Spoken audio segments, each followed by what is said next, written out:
Hello everyone, I'm Rainbow Red, and today I have for you a Mortician's Tale. I got this on an itch.io bundle pack I got last June.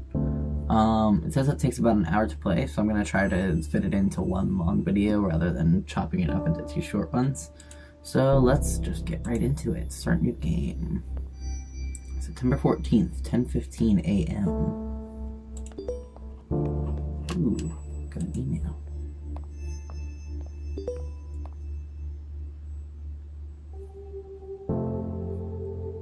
Hello Charlie, nice to meet you. My name's Matthew, and I'm going to be the man who delivers the bodies to you and helps with some of the more heavy lifting. Ever hear that joke about a hearse driver? Hello? I'll tell it to you when I come by in a bit. Looking forward to working together. I think you'll enjoy working here. Amy's a sweetheart, but she runs a tight ship. Nothing you can't handle, I'm sure. She wouldn't have hired you otherwise. Cheers and good luck. Matthew J., Funeral Director, Rose and Daughters Funeral Home. Hi and welcome to our new funeral director. Hello everyone, I'd like to take this opportunity to introduce our new funeral director, Charlotte, or Charlie as she told me she likes to be referred to. Charlie is a recent graduate who came highly recommended and is eager to begin her career here with us at Rose and Daughters Funeral Home. Please take the time to make Charlie feel at home within our little family. We'll have a nice catered lunch this afternoon so we can all get to know each other a little better as well. Sincerely, Amy Rose. Hello, Charlie. Well, so you're new here, so it's probably best I explain where everything is. In your office preparation room, you'll find your cremation station, cremulator station,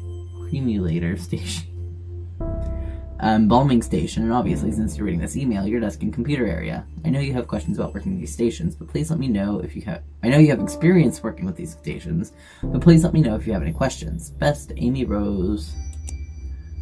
Jen Love. Look, good luck, you beautiful. Beautiful and smart babe, you.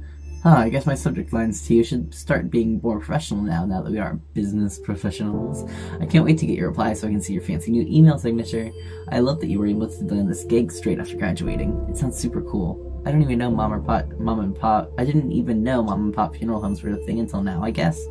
Guess it's just not something I really think about that much. I should look more into this, learn more about your world and industry, because, as I said, you are now a very serious professional.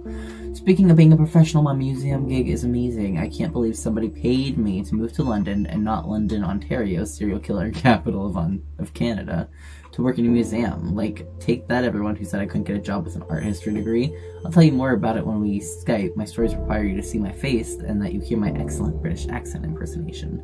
Also, I signed you up for a funerals monthly newsletter. Consider it your graduation gift. I love you. I'm super proud of your gift. Love you, love you, love you, Jen L. Museum curator. Let me fix my camera a little bit. There we go. Today's tasks. Oh.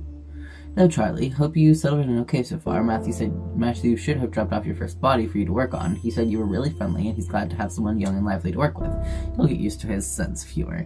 Your first body is Mrs. Garcia, an elderly woman who died suddenly of a heart attack. The family has asked for a closed casket funeral, so no embalming or body preparation is necessary. The family seems a little bit more united than previous families we've dealt with. Strange how grief affects people differently. Perhaps having more time to say goodbye makes things a bit easier, if that's possible. That being said, although you will not be embalming Mrs. Garcia, I do think it's important to take the time to clean her body. No one is going to see her body, but I'd like to encourage my funeral directors to do this out of respect for the deceased and their loved ones. You'll find Mrs. Garcia in the prep room. Talk soon. Sure thing, I'll get right to it. Oh, no, I wanted to finish reading the emails. I wasn't done. Funerals Monthly. Thanks for subscribing. Each month we'll bring you a new newsletter featuring a topic pertaining to the death industry. This month is all about good etiquette for attending a funeral. I really can't believe you have to write this one out, but since we said we'll answer your most popular questions, here we are, because this is definitely one of the most popular questions. Funerals are a hard time, and we understand that, but here are some quick and easy rules to remember for being respectful at a funeral. Generally, following the guidelines of don't be a jerk should work. Don't be on your cell phone. We understand you're busy, but this is a time and place to disengage. If you have to be on your cell phone, don't do so inside the funeral home. Don't be loud and obnoxious. You can share happy stories, but other people are also grieving and working through their own healing process. Being quiet gives other people space they might need. Don't get drunk. Everyone can deal with their feelings in their own ways. Just remember to be respectful when with grieving family and friends. Happy reminiscence. Sometimes remembering happy moments and positive experiences with the deceased can be a productive part of the healing process. Give condolences. It's not easy to know what to say to someone, but even a simple "I'm thinking of you" can go a long way. Dress appropriately. What this looks like will change based on the customs of the deceased and their culture, but always dress in a way that shows respect to the deceased and their grieving family. Give a gift or sign the registration book. This can be flowers or a nice card, but it's the thought that counts here. Sometimes this can be even just cooking dinner for the grieving family. Anything that shows you care and want to help them through the healing process is what matters here. Be kind and be helpful. Okay.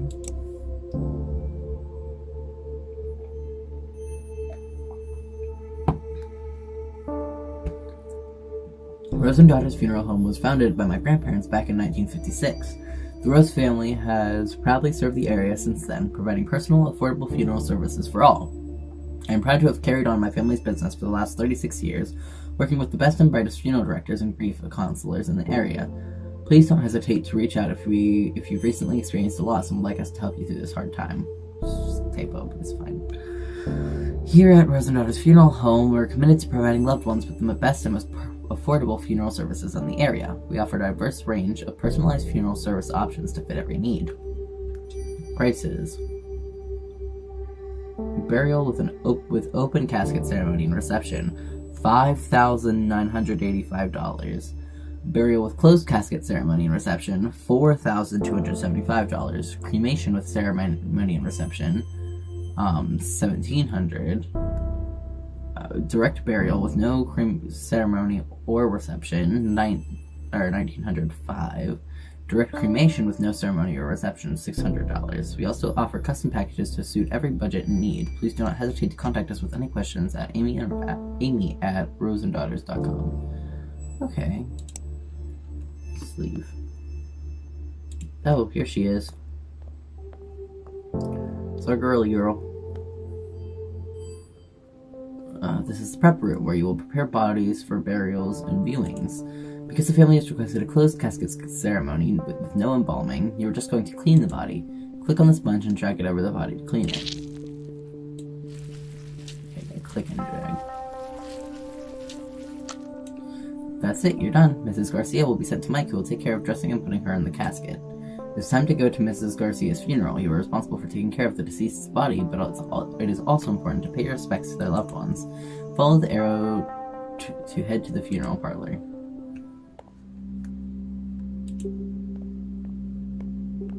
Oh, we're in funeral clothes now.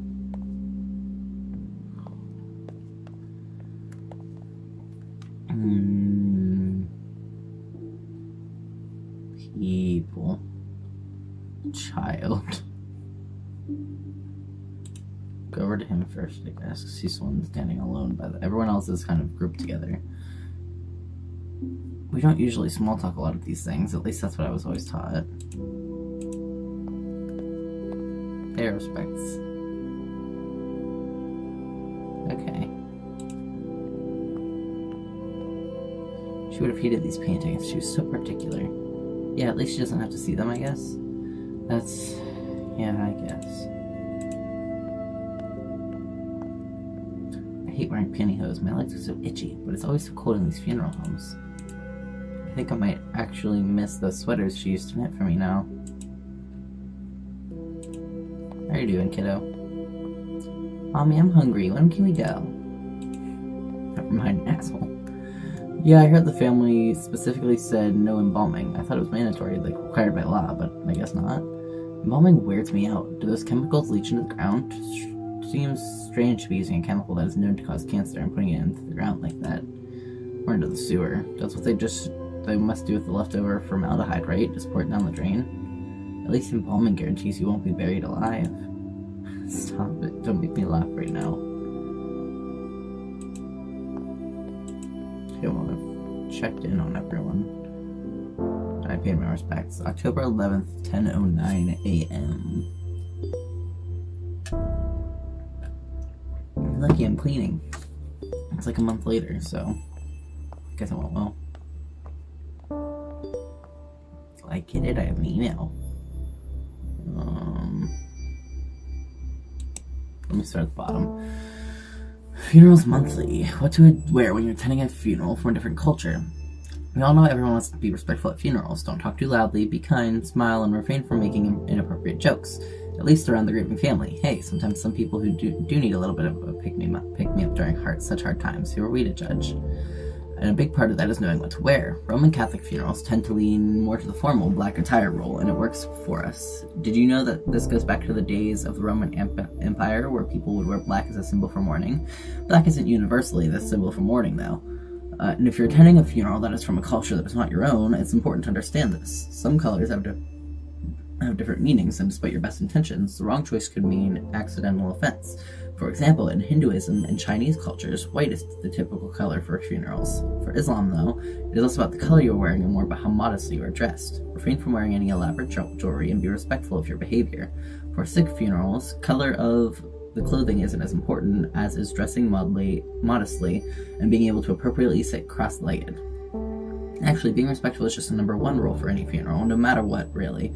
Remember that, and please don't hesitate to ask what is or isn't appropriate to wear. If you're attending to support a friend, family member, or partner, this day is not about you, so be sure to do whatever you can to be as respectful and supportive as possible, even if it means not wearing what you're used to wearing at a funeral, or even if it just means asking how you can appropriately show your respects. From Matthew, Jeffrey to Charlie. Hey there, Charlie. Story about death. I was driving around the other day, taking our clients on their last trip around town, and I was thinking, strange, I know. Did I ever tell you the first time I went to a funeral? I was a teenager about to start university, and a friend of mine was killed. In a car accident, totally out of the blue. Really tragic stuff. Messed me and my friends up real good. But, so, the big day, we all got into our best suits and dresses and packed ourselves into a few cars.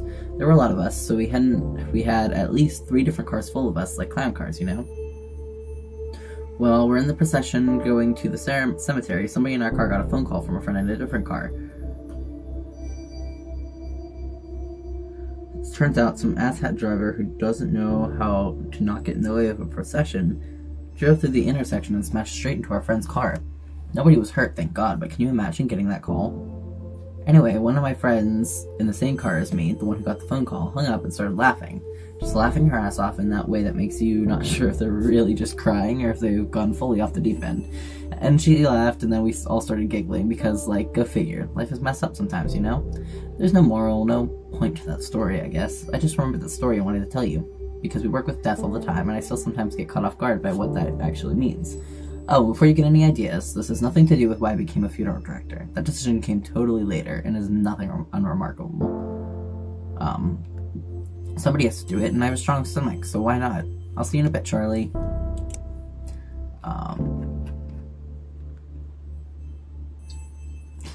Hi, Amy.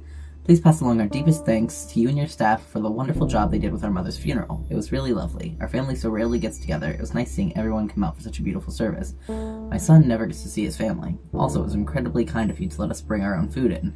Getting to share home-cooked meals, sharing stories, being there together, it meant a lot. So what I'm saying is it was nice for everyone to be there together in that way. I know how much of that was due to the work of your staff, especially your funeral director. Thank you for making this difficult time easier for all of us. Best, Mia. Just passing this message along. Thanks for the hard work, Charlie.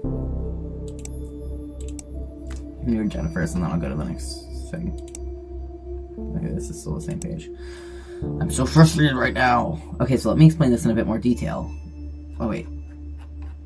Let me start. I forgot how emails work, because I'm Gen Z. Can I rant for just a second? I'm so tired of hearing strangers, colleagues, anybody cough. Male colleagues cough. Get on my case for wearing corsets. I wear them under my blazer and over a nice blouse, so it's not like I'm dressing inappropriately, even though dress codes are such sexist bullshit anyways. And, I hate how their misogyny gets veiled in faux concern. Jen, I'm just worried you're damaging your body. You know what corsets do to livers, right? Corsets don't do anything to livers. They're definitely not hurting me as much as your condescension is hurting my head. Sorry, I'm also out of sorts right now. I'll send you another email in a bit when I've cooled off a bit. Jen. Okay, so let me explain this in a bit more detail. A colleague and I were discussing the tight lacer's liver specimen we have here in the museum. It's from a woman who died in 1907, and the liver is tapered inwards from what the doctor leading the autopsy believed was too tight lacing on her corset. It's fascinating because it's kind of a controversial topic. Tight lacing was super popular, and while people associated it with fainting or hysteria, sigh, it's actually been associated with visceroptosis, which is when the organs fall to the lower part of the abdomen, right? Which is super unsettling, but can also be caused by being pregnant. So, TLDR, corsets probably messed up some bones, but likely didn't do this kind of internal organ damage. I'm tired of the condescension about my wardrobe that also implies that I don't know what I'm doing. These are the kind of things that I specifically research, and yet I'm treated like I know nothing about. I'm having a day, Charlie. That is the thing, like, people think that corsets were evil and, like, hurt people, but that was only whenever people were doing tight lacing and wearing them dangerously. Corsets, when worn appropriately and fitted correctly, can actually help your back a lot, especially when you're a person who has a chest, or breasts. If you're wearing a corset correctly and it's, like it's been fitted correctly and you're not tight lacing it, it can actually help with your back a lot because it'll help you maintain a good posture, that'll help your spine, and it'll relieve some back pain. And it gives a lot more support than modern day bras do. I don't actually wear corsets, but I've read a lot about this topic because I think it's very interesting. Anyway, hi Charlie, here are the instructions for your next body. You did a remarkable job on the first one. The family was very happy with you. No small feat, of course. Pleasing a grieving family isn't exactly the most comfortable of jobs. Your next job is a man named Mr. Duval, an elderly man, died of old age. Nothing fancy, just a standard funeral with embalming. You can reach out to his daughter, Lizzie Duval, if you have any questions. She's handling her father's passing as well as can be unexpected. As always, don't hesitate to ask me any questions. Best, Amy Rose. P.S. Charlie dear, please remember to wear proper embalming gear. Formaldehyde is extremely dangerous. I know I don't need to tell you, but my maternal instincts are hard to ignore. I promise I won't mother you too much. Well, just a little. Ask Matthew. He knows. I'll get right on it. Here I am in my thing. That is uncomfortable, but it's fine.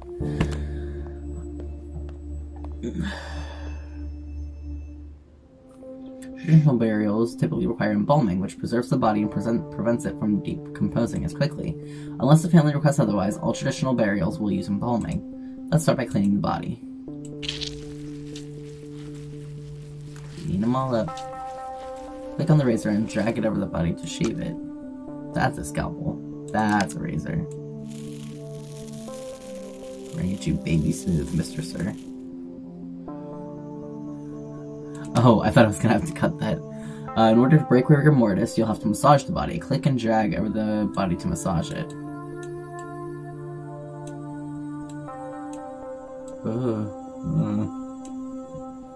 The eyeballs deflate once the body starts decomposing. Click and drag an eye cap into each eye socket to give it shape.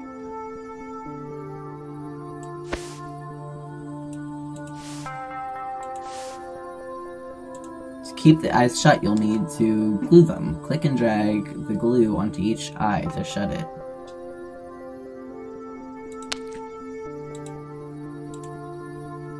The mouth sags and hollows once the body starts decomposing.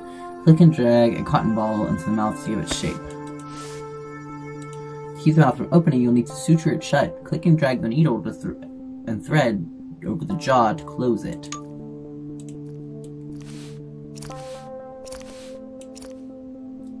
Click and drag the lotion over the body to moisturize it. This prevents the skin from drying out. You like lotion, sir? Embalming involves removing blood and replacing it with preserving chemicals. Click and drag the scalpel over the neck to make an incision. This is reminding me of what... You're going to need a tube for draining the blood. Click on the tube and drag it to the neck incision. Click on the cannula and drag it to the carotid artery. This is how you will get the preserving chemicals into the bloodstream. Where's the carotid artery? Is it this one? Now you'll need to connect the embalming machine to the cannula. Grab some additional tubing and drag it to the cannula.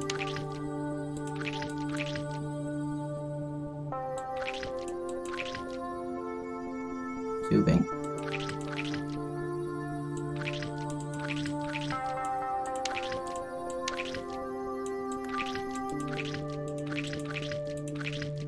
What? There we go. Click the button on the embalming machine to turn it on. This is reminding me a lot of, that horror game. In order to evenly distribute the chemicals, you'll have to massage them through the body. Click and drag over the body to massage it.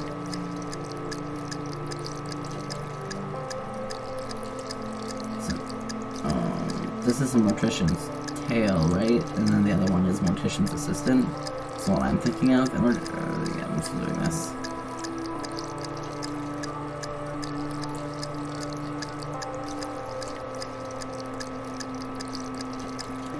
That, however, is a horror game, and this is just a game.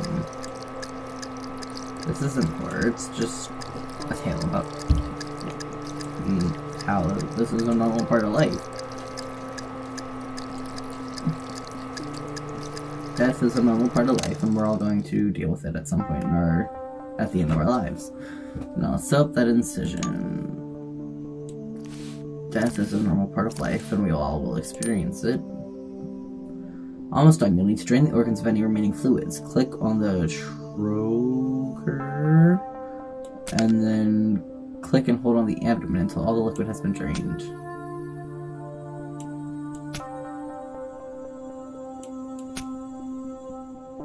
Yeah, okay. Oh, I'm done. Okay.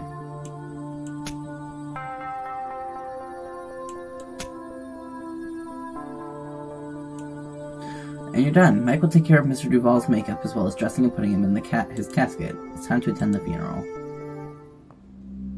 Here I am in my funeral dress again.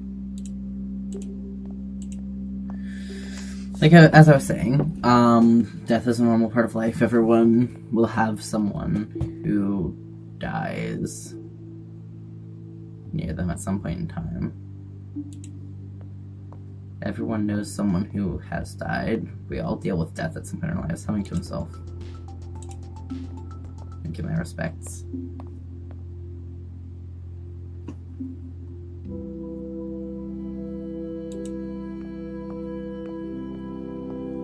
He always wanted to take his grandkids to the park, play catch. He loved playing catch. He threw a mean curveball, that's for sure.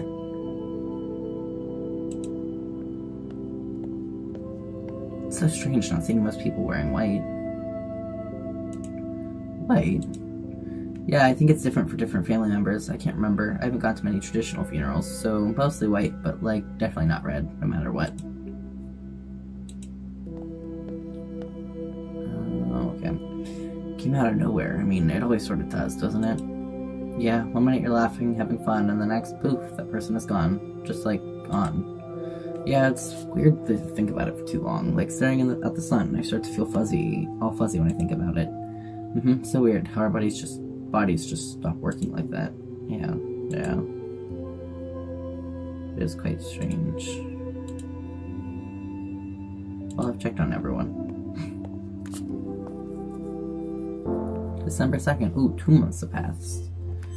10:22 a.m. Oh, I'm cleaning off the crematorium. But death is just a normal part of life, and even though it makes some of us uncomfortable to talk about and think about, we should,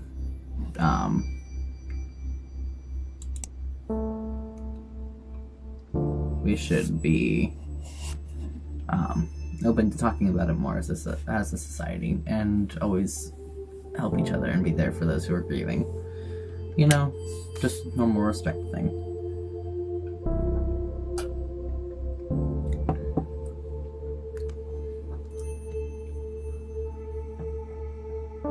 If you've been a long-time subscriber to our emails or follow us on social media, you've no doubt heard about the misgendering that transgender people are at times subjected to during their funerals. There have been notable situations where trans women have had their wishes overruled by their families, have had their hair cut, are buried under the wrong names and are subjected to the wrong pronouns in their obituary announcements. We care a lot about this because we believe in treating every person with the same level of compassion, respect, and care, and this absolutely extends to pronouns and respecting the deceased wishes as per their lived experiences. The CDC's Funeral Director's Handbook on Death Registration and Fetal Death Reporting offers the Frout Directive. Enter the male or female based on observation. Do not abbreviate or use other symbols. If sex cannot be determined after verification with medical records, inspection of the body, or other sources, enter unknown. Do not leave this item blank. Leaving it up to observation obviously enters into a world of issues since bodies can be so different, and because of ingrained bias, people can draw incorrect assumptions based on their own inaccurate observations. California has passed what is known as the Respect After Death Act, which states that the death certificate must reflect the deceased's gender identity as they lived in. So a step in the right direction. People who are trans deserve the same respect in death that people who are cisgender receive. Misgendering in death takes away this respect. It can also inflict hurt and trauma on spouses and friends that survive the deceased. So what can we do as funeral directors? Listen to the people who come into your office. In America, especially, some marriages may not be recognized as legal depending on the laws around same-sex marriage, but this doesn't mean that you're not dealing with two people who have loved each other in the same way as another couple. Listen, learn, and always be respectful. While you have to work with the next of kin, your duty is also to ensure the deceased receives the utmost respect in their burial. If a funeral is to honor the deceased, then do that. Honor them.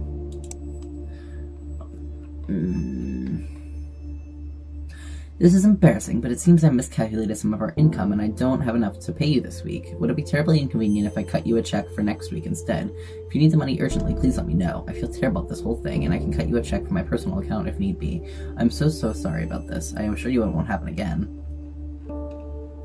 I don't like the look of this, not one bit. I know you've only been with us for a few months, but maybe you're aware of the trouble Amy has been having. A small mom-and-pop shop like Rose and Daughters can't compete with the bigger guys. Anyway, don't tell Amy I sent this to you. I'm starving, so I'm going to grab some fast food before taking the hearse through the car wash. 2 birds, 1 stone, and swing back to the home. Do you want anything? A beef and cheddar? I'm going to take the hearse toward the drive-through. Through the drive-through, of course. It freaks people out. I love it. They get so awkward. Let me know. I'm heading out in 15 minutes. Oh. We're having some issues at the doctors. It looks like all the prices are still the same, but we're having some issues. Okay. Charlie, meet cutes for death positive cuties. Charlie, I was doing some reading. I know you hate when I try to give you dating advice, but hear me out. There's this dating site that's specifically for people working in the death industry.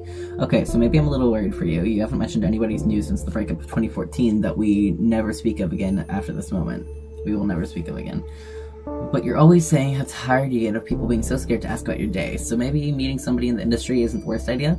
Just promise me you'll consider it, okay? It's harder for me to make sure you're seeing sunlight when I'm all the way across the ocean. I know you look like a babe with pale skin and witchy gothy aesthetics are super hot right now, but vitamin D is still a good thing. Mom ran over. I'm going to try it out because it turns out people get super scared off when you tell them you work in a museum filled with dead bodies. Do you know how not interesting other people find teratomas? Charlie, I didn't know we were this weird to outside people. I've been spoiled by having a best friend who is as much of a weirdo as I am. Miss you, let's grab a bottle of wine for our next Skype date. P.S. If you sign up for Dead Meat, isn't that the best name for the industry, for a death industry dating website? Tinder rules apply. You have to like me if you come across my profile or whatever. I'm not sure how it works just yet though. Lizzie Duval, thank you for the wonderful evening you and your staff put together for my father's funeral. He wasn't always an easy man to get along with, but I'm glad to have seen him off in such a kind way. Thank you. Passing on this lovely thank you note. Cremation. Okay, Charlie, today's funeral is from a woman who died from breast cancer. Nothing fancy, just a standard cremation. Please don't hesitate to ask me if you have any questions. Best, Amy Rose. Let's try it. Oh. I love the art in this game. I like this art style. Before we cremate Mrs. Hall, we'll need to prepare her body. Mrs. Hall's family brought clothing and jewelry for her to wear. It's important to remove this before the cremation process as to not damage them. I'll start by removing Mrs. Hall's necklace. Click and drag the necklace and place it on the purple tray. We will place the necklace within the urn with Mrs. Hall's remains later. We will need to be able to identify Mrs. Hall's remains after she's been cremated. Click and drag the round identification tag and place it inside the coffin. Great, Mrs. Hall is all set to be cremated now. But the clothes go in.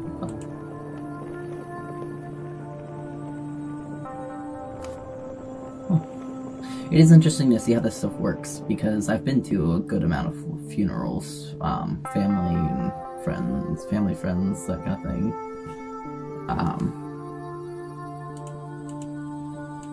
Oh, is that all? No service?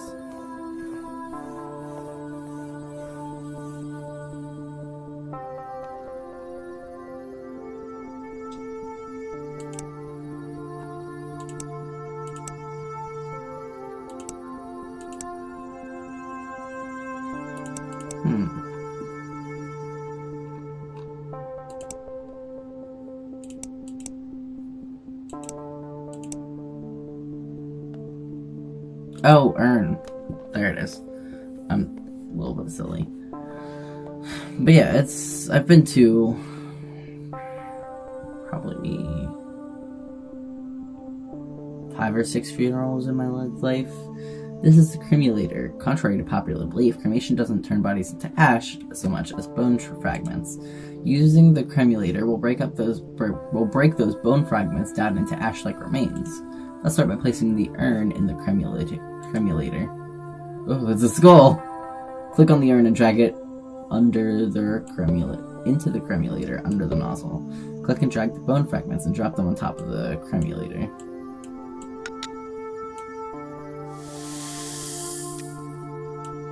I don't know anyone that has been cremated that I know of. Now all the bones have been processed. Click and drag the urn back to the counter. Be sure to put Mrs. Hall's necklace back into the urn. Click the necklace and drag it to the urn. Don't forget the tag. Click on the round identification tag and drag it into the urn. Last step, click on the urn's lid and drag it on top of the urn. All done. Amy will take the urn to the funeral parlor and present it alongside some flowers. I don't know anyone that's been cremated, so I've never... But it is an interesting process. I did know about it, only burning it down to bones, not actual ash, and having to make the bones into those small fragments that look like ash. Let me pay my respect.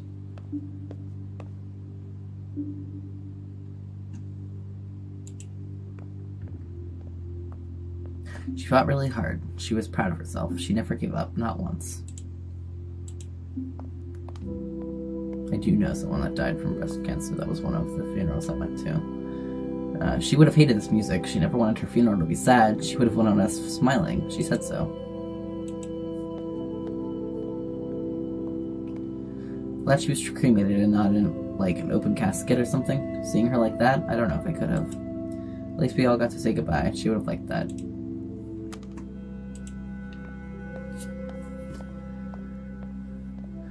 This is nice in a weird way. She'd like that we're all here talking. She always tried to keep the family together. The food is delicious. I know that's weird, but these crab cakes are perfect. At least they like the food. February 14th. We're like 2 more months ahead of time. It's Valentine's Day. But...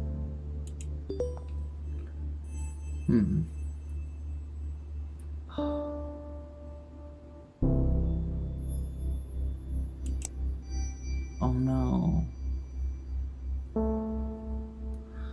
You've lived your life mindful of the environment, doing your part to reduce pollution and generally help out where you can. So why not continue doing that even in death? At least that's the thinking for a lot of people who are turning to green or natural burials. Natural ceremonies are becoming more popular and are focused on a few rules. Mainly it's that bodies aren't allowed to be embalmed with chemicals that can damage the environment, and bodies must be buried in a biodegradable shroud or casket. Not only is this better for the environment, it's also cheaper. At Union Cemetery in Ontario, Canada, a natural burial is just over $1,000.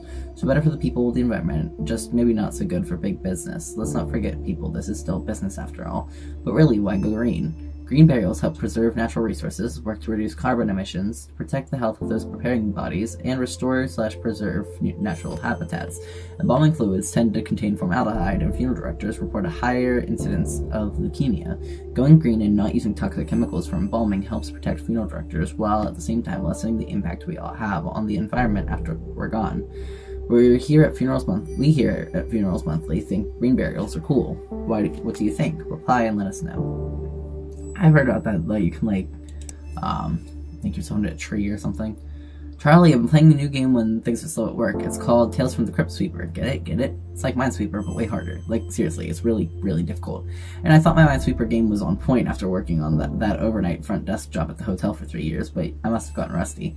Anyways, instead of mines, you want to avoid graves so you don't disturb the adorable ghosts.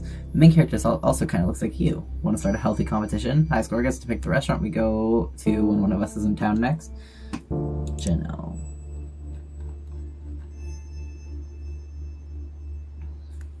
Hi Amy, I know this email might be a bit odd, but you said if I was ever having troubles, I should reach out and you would know somebody I could talk to about all of this. I don't know what to do. I know my grandmother had lived a full good life and was very happy, and that she's not in any pain now. But I feel empty, Amy. I've never felt this empty before. What am I supposed to do now? I thought I was stronger than this. Can you refer me to someone to talk to? I don't want to freak out my mom right now. She's dealing with enough with work and will and trying to just be the best mom she can. I just need somebody to tell me that it'll be okay. Thank you, and I'm sorry for being an inconvenience, Brian. I thought I would forward this to you. In situations like this, we typically connect people like Ryan with a grief counselor or other professionals who can really help him. Sometimes we get emails like this when people don't know where else to turn. It's difficult, and family isn't always the most reliable for some people. Usually I would be happy to connect him, but I'm feeling a little tired today. Not my usual self. And it would be good for you to start building these kind of relationships on your own. You're a treasure, Charlie. Okay.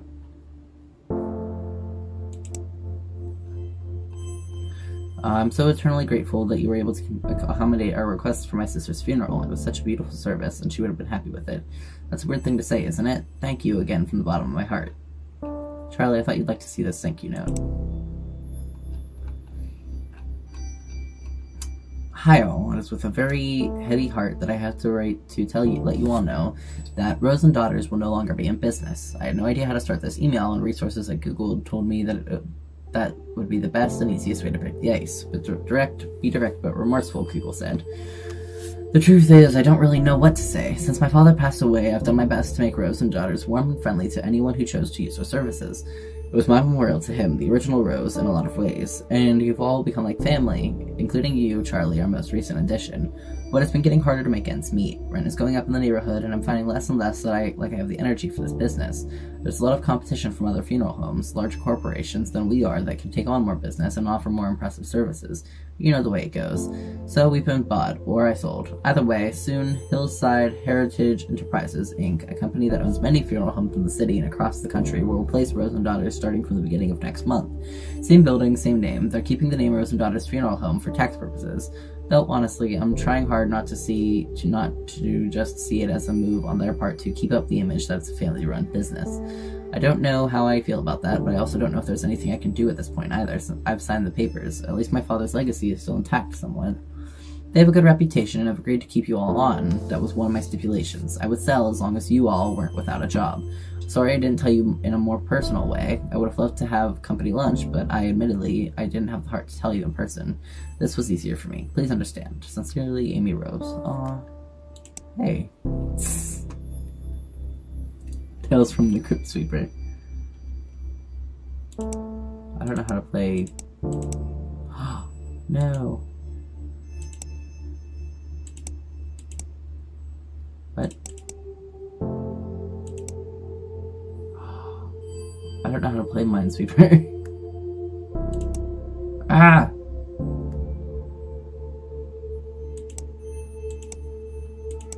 Ah!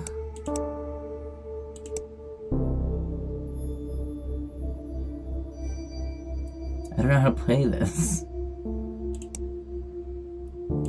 Oh no.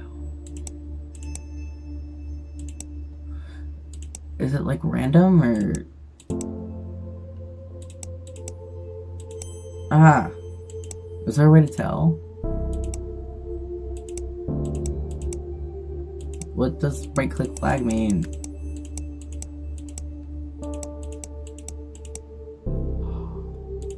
No!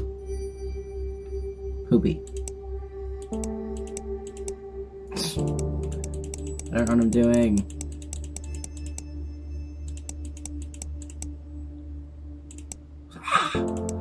Okay. So, cremation.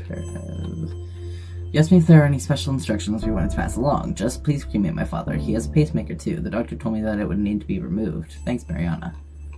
Hey Charlie, please see the note below about the pacemaker. They can be tricky. Sounds good, I'll take care of it.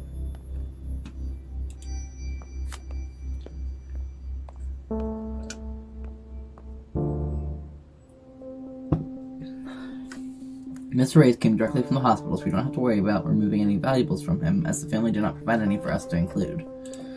However, Mr. Reyes has a pacemaker that we'll need to remove before cremation. Because pacemakers are batteries, they will explode inside the hot heated cremation machine, and we definitely don't want that. Let's start by removing Mr. Reyes' pacemaker. Click and drag the scalpel to make the incision. You can see the pacemaker. Click on the forceps to click and drag the pacemaker out of the heart. Put the forceps away, then place the round identification tag in the coffin. Mr. Reyes is all set to be cremated now. So sad that it's very sad that the funeral home was being taken by a larger company, but hopefully whenever we have the next time skip, everything is fine and they haven't killed the vibe of the small one. Oh yeah, place the urn in there and put the bones on the top.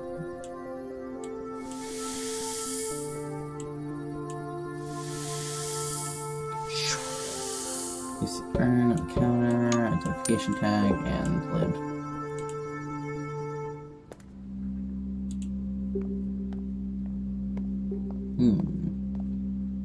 Ooh, pink hair girl.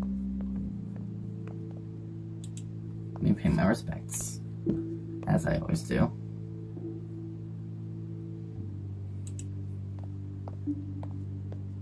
I always told him to quit smoking, but of course he never listened to me, so that figures. Pink hair girl. Wonder if he ever liked me. He was nice to me, but I don't know. He never seemed like he really cared if I was there or not. I don't know. I don't know who you are. I'm just getting a little glimpse into your lives, and what do you want to do after this?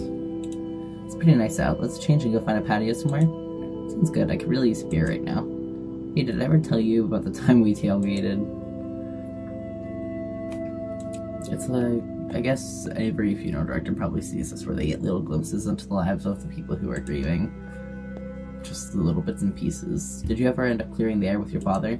No, we talked a few times, but no, not really. He sounded like a difficult man. He was stubborn. That's just it. Stubborn. This is all I have for you today for our Mortician's Tale. If you like this video, please make sure to like, comment, share, and subscribe if you want to. I really appreciate it, and I will see you in the next video. Bye!